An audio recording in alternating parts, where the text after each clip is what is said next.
নতুন টাকার যে এত দাম সেটা গুলিস্তানে না গেলে বোঝা যাবে না। গুলিস্তানে যেটা কম টাকার নোট সেটার দাম অত্যাধিক বেশি। যেরকম 10 টাকার নোট যদি 1000 টাকা নেই, তাহলে 1000 টাকার 10 টাকার নোটে 270 টাকা রাখবে।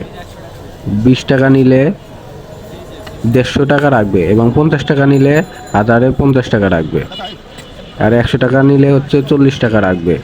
একটু দামাদামি করে একটু কম বেশি হতে পারে, কিন্তু আমরা প্রায় সবগুলো দোকানে গেছিলাম, টাকার দোকানে কোনো জায়গাতে কম পেলাম না। আরও শুনলাম যে ঈদের ভিতরে, রোজার ভিতরে আসলে আরও এই টাকার দাম, মানে নতুন টাকার দাম আরও বেড়ে যাবে। 270 টাকার থেকে 350 টাকা পর্যন্ত হয়। যাই হোক, নতুন টাকার একটু দরকার ছিল। তাছাড়া ঈদের ভিতরে বাচ্চা পোলাপানকে যদি নতুন টাকার সালামি দেওয়া যায় তাহলে ওরা অনেক খুশি হয়, এই জন্যে নেওয়া। যেহেতু 10 টাকা বান্ডিলে 270 টাকা আমার কাছে অনেক বেশি মনে হলো, তাই 20 টাকার একটা বান্ডিল নিলাম, আর হচ্ছে 50 টাকার একটা বান্ডিল নিলাম নতুন টাকার নোট। যাই হোক, ভালো থাকবেন সবাই। ভিডিওটি ভালো লাগলে সবাই লাইক কমেন্ট করে পাশে থাকবেন। ধন্যবাদ। আসসালামু আলাইকুম।